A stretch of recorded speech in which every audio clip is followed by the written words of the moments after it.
प्रेमानंद स्वरूप नवनिभृत निकुंज महामहिम परम पावन श्री वृंदावन धाम, श्री वृंदावन धाम के लाड़िले युगल सरकार प्राणाराध्य प्राण प्रिय श्री प्रिया प्रीतम जो समस्त सहचरी वृंद खग मृग पशु पंछी तरुलता यमुना रसरानी रजरानी समस्त ब्रजवासी परिकर के चरणों में कोटिशाह प्रणाम, कोटिशाह नमन, नमस्कार।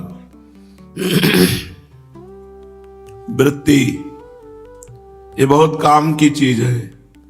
हर क्षण जैसे समुद्र में तरंगें उठती रहती है, ऐसे अंतःकरण में चित्त से वृत्तियां उठती रहती हैं। उन्हें चित्त वृत्ति कहते हैं।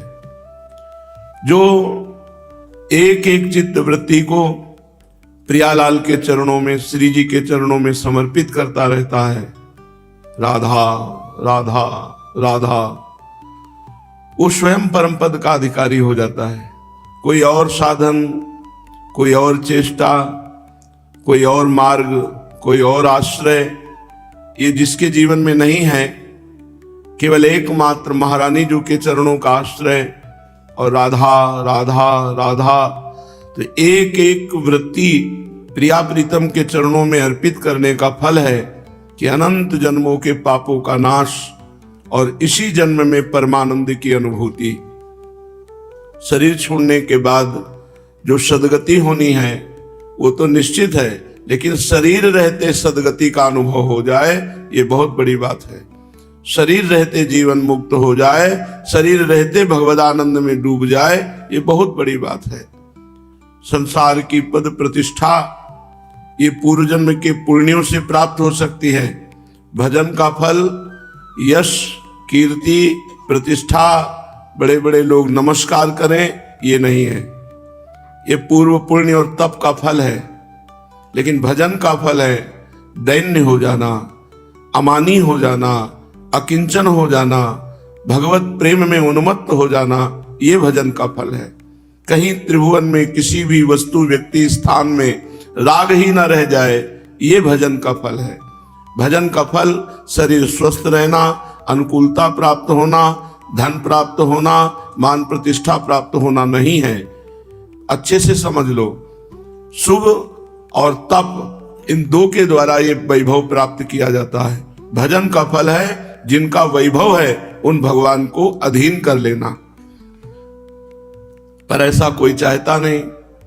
प्रेमाधीन भगवान के प्रेम में कोई बिरला ही डूबना चाहता है। नहीं तो यही है कि हमारे भजन का फल अनुकूलता मिले, धन मिले, वैभव मिले, प्रतिष्ठा मिले, नाम हो जाए, ये सब मायाकृत, माया के ऊपर नहीं। माया के ऊपर त्रिगुणातीत भाव भजन है।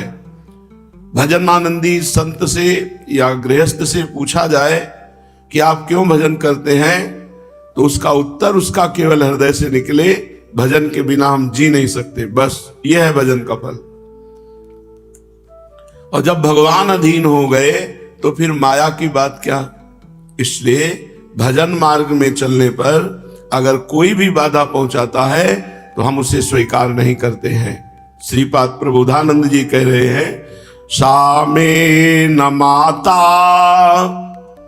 सच में पिता न, स में न बंधु सच में सखा न, सा में न मित्रम सच में गुरुर्ना, यो में न वृंदावन वासमादिशेत। जो मुझे वृंदावन वास करने में सहायता न करे, सहर्ष वृंदावन वास की अनुमति न दे या वृंदावन वास में बाधा पहुंचा दे, वृंदावन का आश्रय वास लेकर निरंतर भजन करने की वृत्ति यदि हमारे अंदर उदय हुई है तो अनंत जन्मों के सुकृत फल गए। प्रियालाल की अपार कृपा हो गई।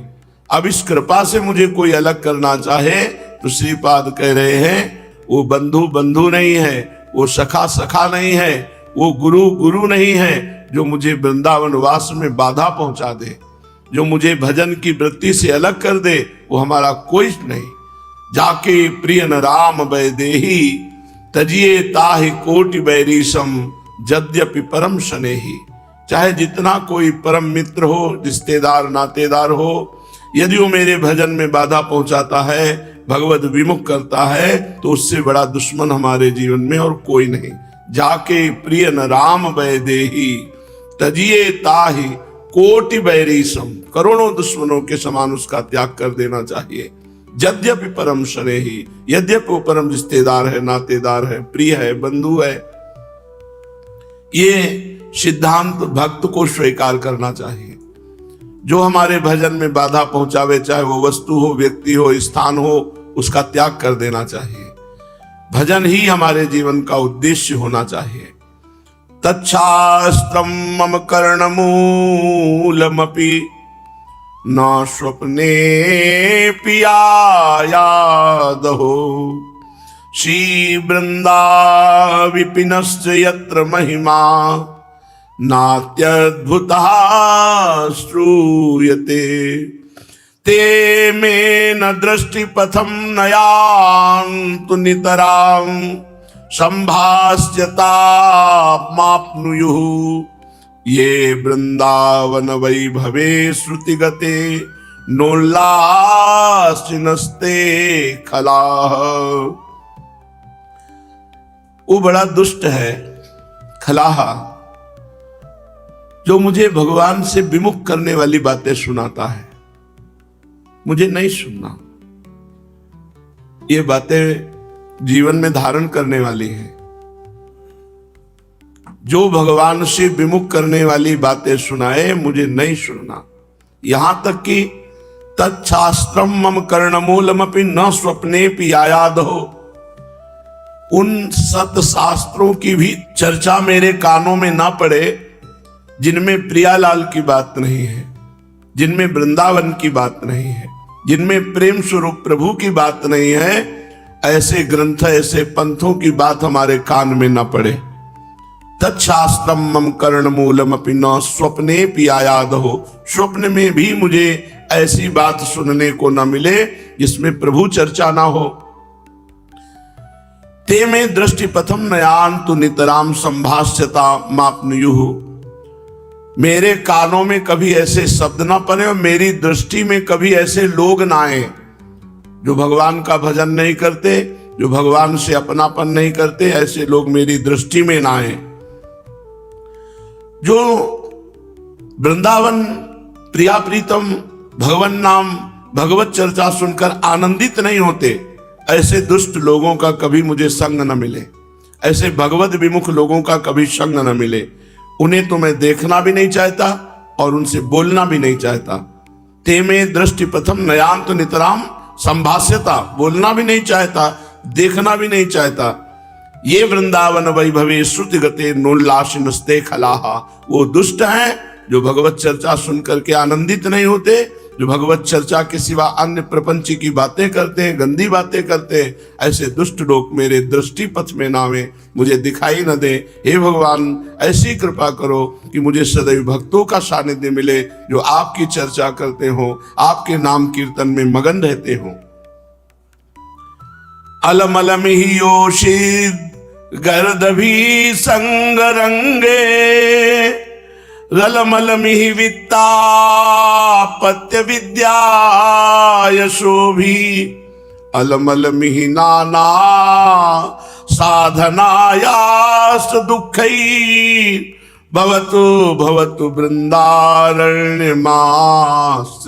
धन्या। हे भगवान, मुझे ऐसी कभी स्त्रियों का संग करने को न मिले जो व्यभिचार प्रवृत्ति से युक्त है। दूसरे श्लोक में मेरे कानों में सतशास्त्र की भी चर्चा ना पड़े, जिसमें प्रियालाल की चर्चा नहीं, वृंदावन की चर्चा नहीं, भगवत यश नहीं, ऐसे शास्त्र, ऐसे पंथों की वार्ता नहीं। मेरी दृष्टि पथ में कभी ऐसे पुरुष ना आवे जो भगवत विमुख हैं, जो भगवत चर्चा सुनकर आनंदित नहीं होते। ऐसे दुष्ट जनों का संग मुझे कभी प्राप्त न हो। बरुभल वास नरक करता था, दुष्ट संग जनि दे विधाता। भले नरक का वास मिल जाए लेकिन दुष्टों का संग न मिले। तीसरे श्लोक में कह रहे हैं, अलम ही योषित गर्द भी संगरंगे रनमलम ही वित्तापत्य विद्या शोभी। ऐसी बहनों माताओं का संग न हो जो गंदी बात में प्रियता रखती हैं। भगवान के यश संयम नियम इनमें प्रियता न रखकर गंदे आचरणों में प्रियता रखती हैं, जो बेविचार प्रवृत्ति की है। कभी हमें इनका संग न प्राप्त हो, क्योंकि मुझे प्रियालाल चाहिए, भगवत भजन चाहिए। अगर मैं ऐसी गंदी बातों में लग गया तो मेरा भजन छूट जाएगा, प्रियालाल छूट। ये डरना चाहिए, ये सावधानी हृदय में रखनी चाहिए कि अगर मेरा कार्य तो मन से होना है, मन अगर स्त्री में लग गया, धन में लग गया, पुत्र में लग गया, मकान में लग गया, भगवत विमुख लोगों में लग गया, तो किस मन से भगवत प्राप्ति करेंगे? क्योंकि मन जहां है वहीं हमारी उपस्थिति मानी जाती है। यदि हमारा मन ऐसे गंदे लोगों के बीच में है तो हम भगवत भजन करते हुए भी भगवान को नहीं प्राप्त कर सकते। तो मन हमारा प्रभु में हो तब हमारी स्थिति बने। तो तन ही राख सत्संग में तो मन ही प्रेम रस में हो। जब तन हमारा सत्पुरुषों में लगेगा, सत्वार्ता में लगेगा, सत चिंतन करने वालों लोगों की सेवा में लगेगा, तो हमारा मन प्रेम रस में डूबेगा। अब हमारा शरीर विषयी पुरुषों के बीच में है, दुष्ट लोगों के बीच में है,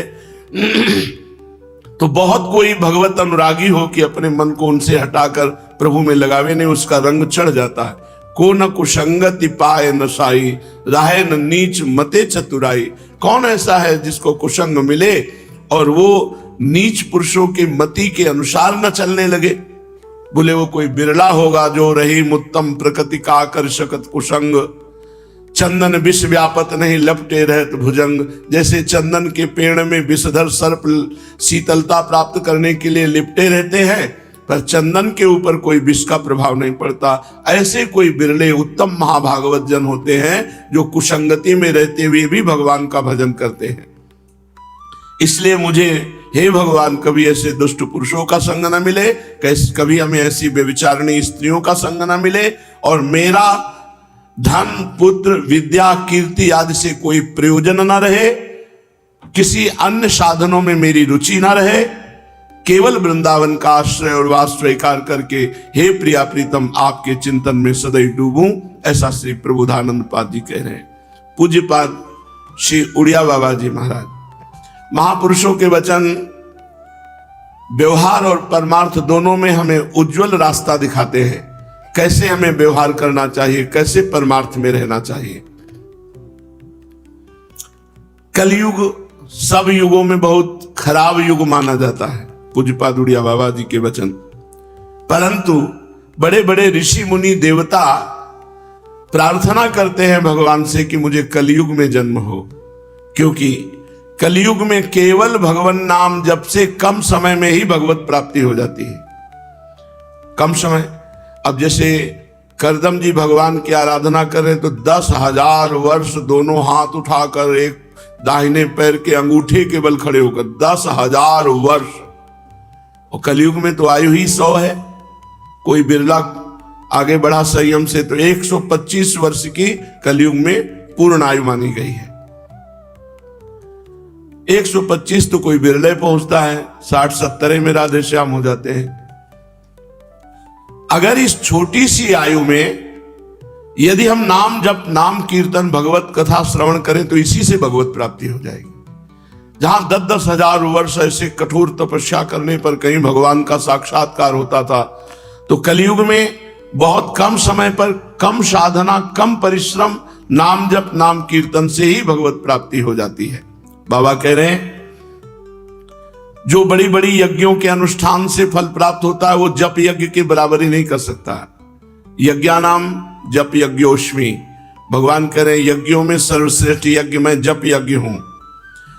और यज्ञों में तो ये देखना होता है कि यज्ञ करता सर्वांग पुष्ट होना चाहिए, पवित्र होना चाहिए। लेकिन नाम जप में पुरुष नपुंसक नारीवा जीव चराचर कोई, सर्व भाव भज कपट तज मोहि परम प्रीश होए।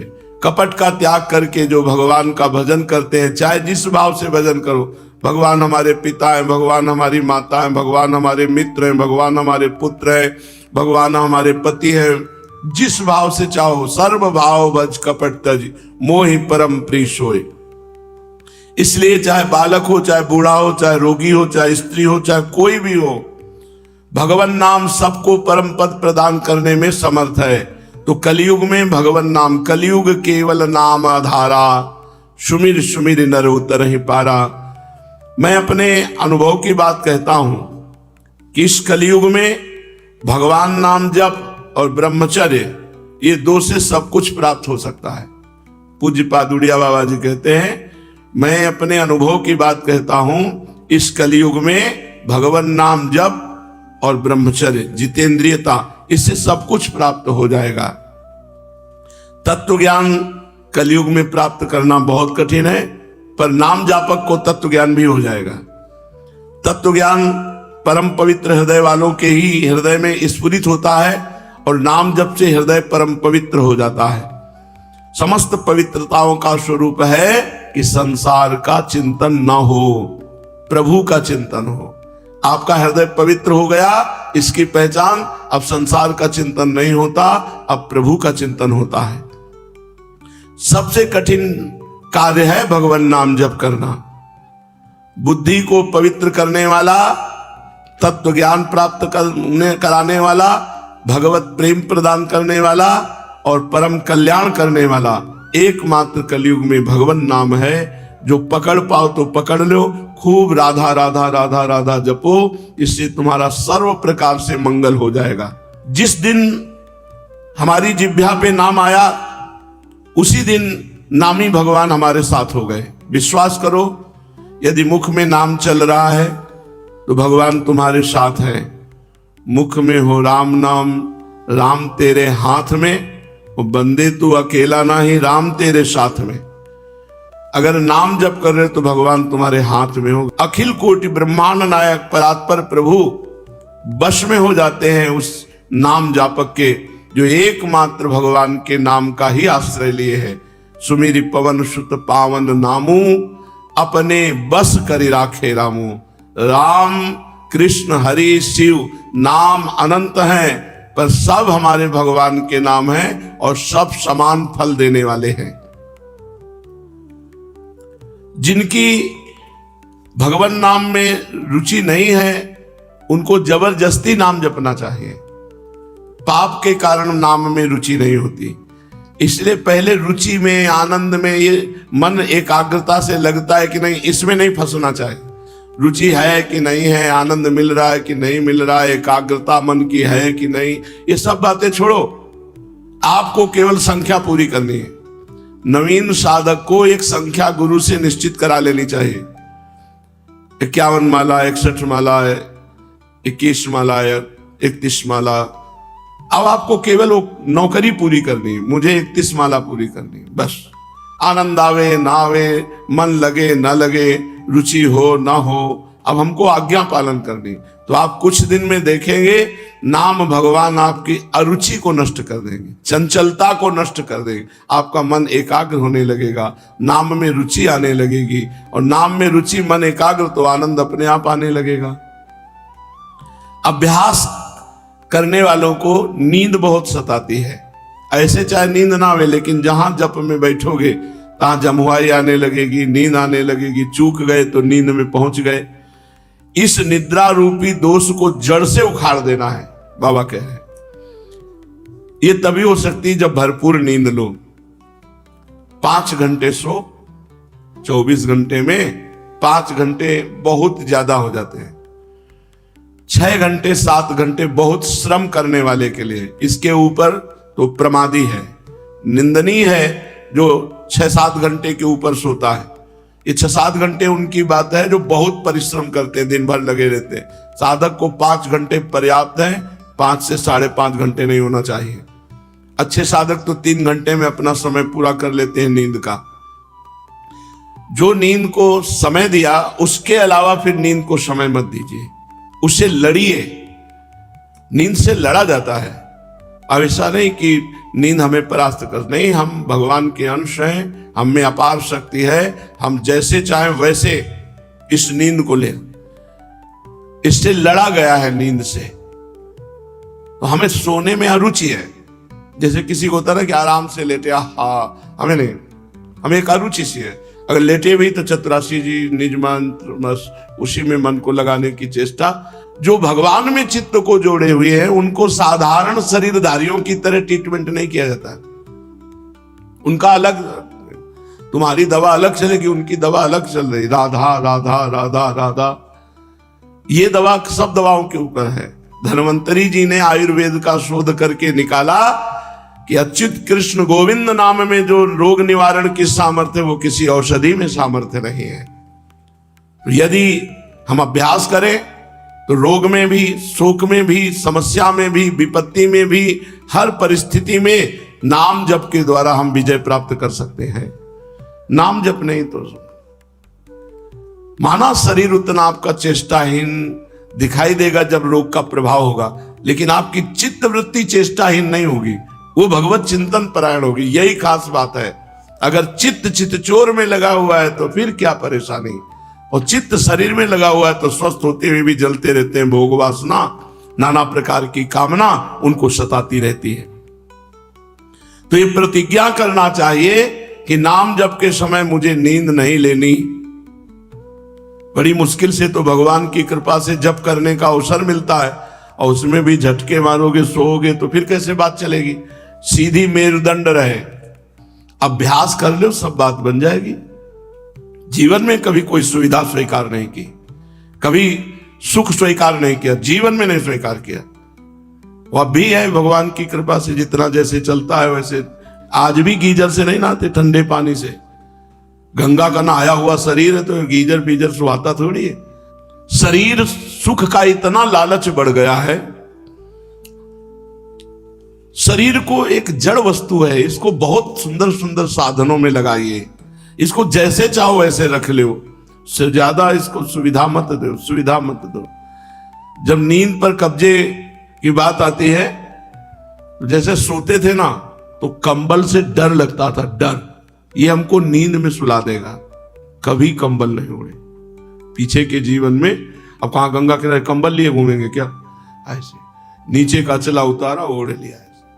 2-3 घंटे जो बेहोशी रही, फिर मंत्र चल रहा है। अपने जीवन को भगवदानंद में, अब मार इतनी मोटे मोटे गद्दे, इतनी मोटी रजाई, और उसमें भजन होगा तुम्हारा। लेटते ही विषय चिंतन होगा। भजन तो होता है कुशासन में लेट के देखो, एक कुशासन यहाँ हितधाम में, ऊपर मार्किन, बस कुशासन में लेट के देखो, विषय चिंतन थोड़ी होगा, भगवत चिंतन होगा। हर वस्तु का अपना प्रभाव है। अब ऐसे ऐसे गद्दा चले हैं, इतने मोटे मोटे गद्दा, साधक तकिया और गद्दा और रजाई, साधक बिल्कुल विपरीत बात है। एक चटाई, बहुत वो झीना कंबल और हाथ की तकिया, आधा घंटे 2 घंटे 2.5 घंटे विश्राम, बैठ करके भजन। भजन के लिए जीवन एक अलग होता है भैया। नाम कीर्तन का अलग सुख, नाम जप का अलग सुख, भगवत कथा का अलग सुख, भगवत लीला चिंतन का अलग सुख, भगवत सेवा का अलग सुख, भक्तों की संग का अलग, ये आनंद होता है, भोगानंद थोड़ी होता है। तो इसीलिए कह रहे हैं बाबा कि अभ्यास जब आपका भजन का चल रहा, उस समय नींद को जड़ से उखाड़ के फेंक दो कि नींद ना आने पावे। समय से सो लो, और जो समय भजन का उसमें नींद ना आने पावे।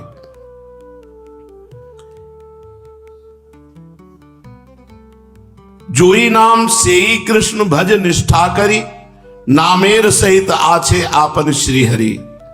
जो भगवान का नाम है वही कृष्ण साक्षात है। ये बाद में नाम जपते रहो, तुम खुद अनुभव कर लोगे कि कृष्ण नाम साक्षात कृष्ण है, राधा नाम साक्षात राधा किशोरी जी है।